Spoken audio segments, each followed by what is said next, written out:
What's up, online shoppers? Is it time to upgrade your deck and get storage capacity and stylish seating at the same time?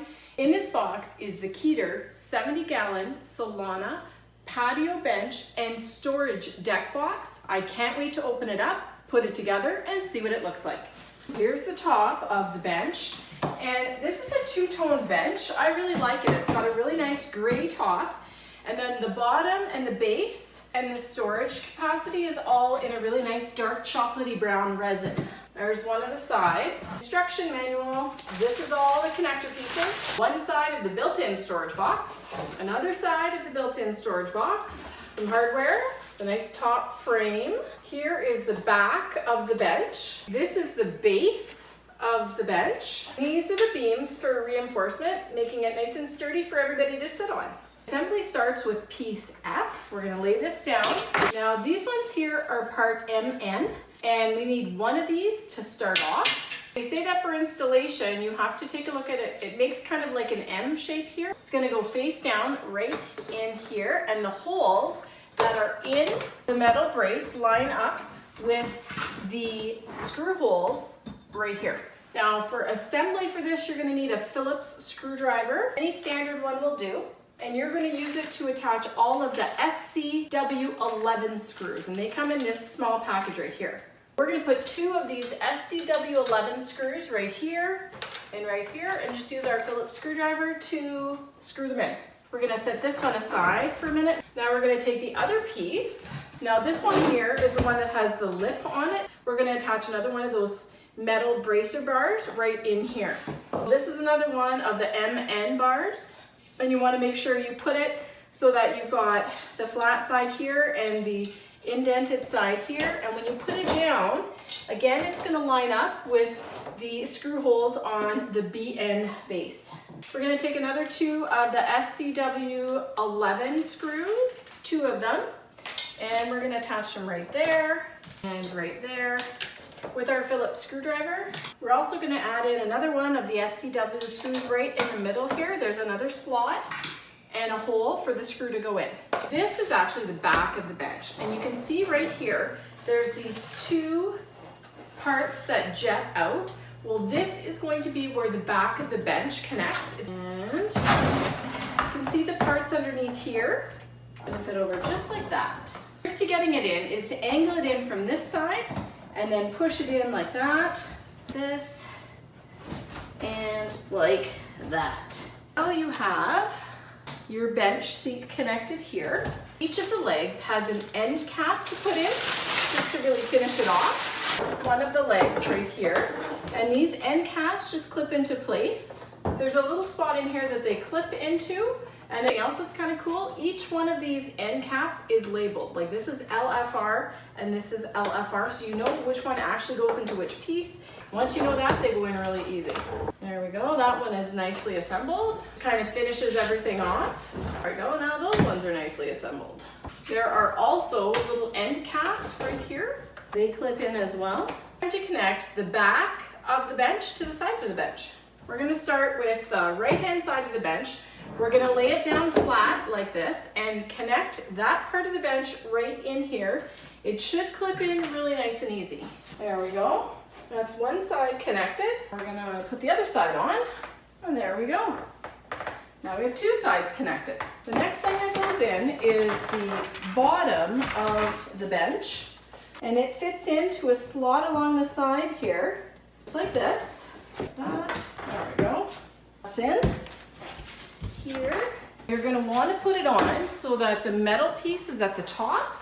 Obviously that's going to be what's supporting the weight of the seat. Obviously also just clip into place, and then you just have to wiggle this a little bit like that.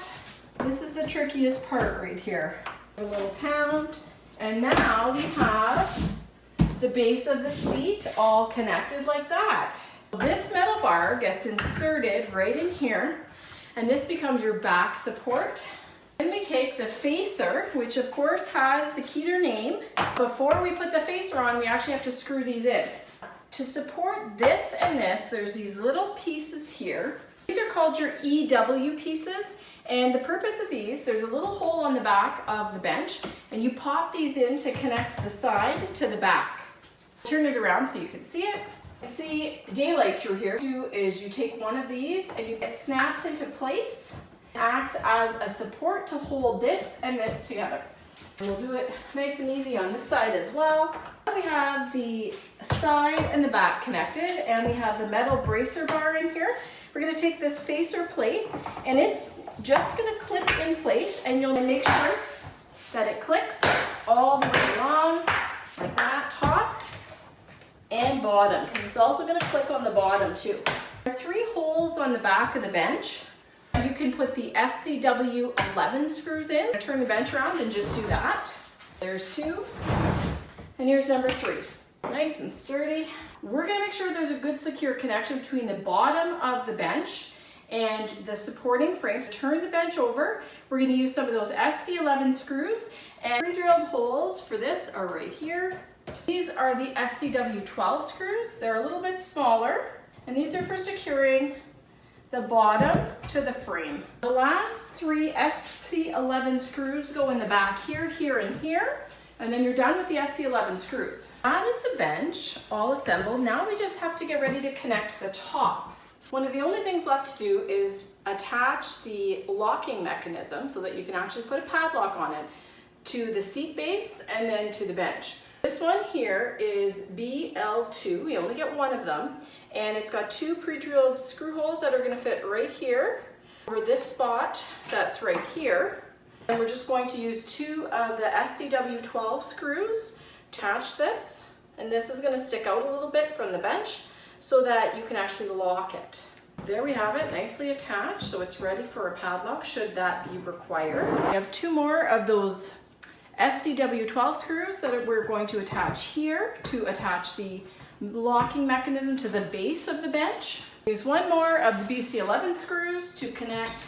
More of the BC11 screws to connect the locking mechanism. These are the ECs, and they connect right in here to these pieces to completely close the bench. You just clip in like this, like that, and like that, and like that. We're going to connect the bench to the base. There are little notches all the way along here, and they're just going to fit in to spaces along the bench. And it should just clip like that with this. Look at that. The Keter Solana 70-gallon deck box and bench with the contrasting gray seat, the beautiful brown wood grain resin sides, back, and arms.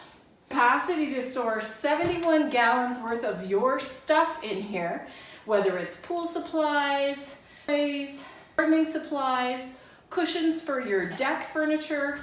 What is not to like about this awesome bench? It went together pretty easy. I would say all told, it took me about a half an hour to assemble it, between putting the pieces together, between taking the box, between opening the box, putting all the pieces together, and then attaching everything with screws. About 30 minutes in total to assemble.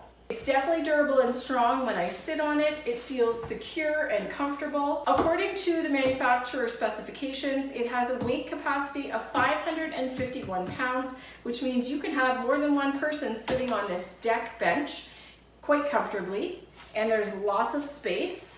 It has a really nice wood look grain to the resin.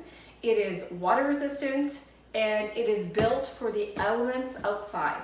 Lengthwise, this is just under 55 inches across. It's 32 inches wide this way and about 23 inches high.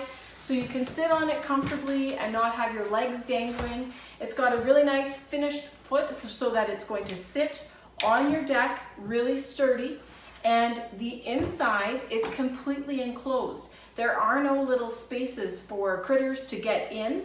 It's got this really nice locking ability here too. You can just put a padlock through and lock and secure the contents inside here if you want it. And it is such a stylish, nice, comfortable bench. This is definitely going on my deck. I am really happy with the quality of this product. The assembly was easy. The deck box is going to carry about 70 gallons worth of my stuff, and it is definitely going to be a family favorite at my house. What's up, everyone? Thanks for stopping by my YouTube channel. I really appreciate you taking the time to check out my product reviews. It means a lot. Now, if you want to get your hands on that really great product I just showed you, I've linked it for you in the description below. Make sure you don't miss any more fresh product reviews by clicking subscribe and turning on your notifications. That way you'll get notified every time I post fresh content. And if you liked it, be sure to give it a thumbs up, because that way YouTube knows you want to see more of my content. By the way, don't forget to cannonball and do what you love.